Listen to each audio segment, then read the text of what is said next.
Chi temeva un nuovo flop dopo quello clamorosissimo dello scorso febbraio si è ricreduto, perlomeno a metà visti i risultati ottenuti dalle consultazioni referendarie che si sono svolte ieri e oggi a Taibon e a Pieve di Cadore. L'ostacolo da battere era il quorum e Taibon ce l'ha fatta. L'affluenza alle urne è stata pari al 54,04% su un totale di 1806 aventi diritto al voto. È una sorta di rivincita morale che secondo me vale anche per tutti gli altri referendum già fatti.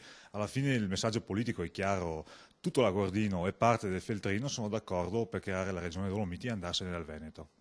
Bassissima l'affluenza a Pieve di Cadore, a urne chiuse si è recato ai seggi per esprimere il proprio voto soltanto il 21,91% degli aventi diritto. Ringrazio il comitato e coloro i quali ci hanno creduto e avuto coraggio, commenta a caldo il sindaco Maria Antonia Ciotti, che nei giorni scorsi si era rivolta ai propri concittadini invitandoli a non rinunciare al loro diritto-dovere. Credere in un futuro migliore è difficile, tanto più in questo momento difficile, dice la Ciotti. Il male peggiore è l'indifferenza e siccome questo referendum resterà nella storia di Pieve di Cadore, chi si è voltato dall'altra parte, tra qualche anno magari se ne pentirà.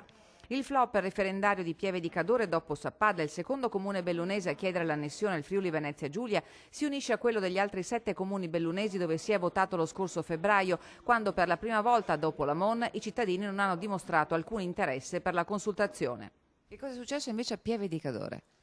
La situazione è un po' diversa perché è stata gestita in maniera diversa dall'amministrazione e poi verso il Friuli Venezia Giulia. È anche vero che probabilmente la città reagisce in maniera diversa rispetto ai paesi che vivono di più la sofferenza di stare in quota, insomma. Taibon dimostra anche questo.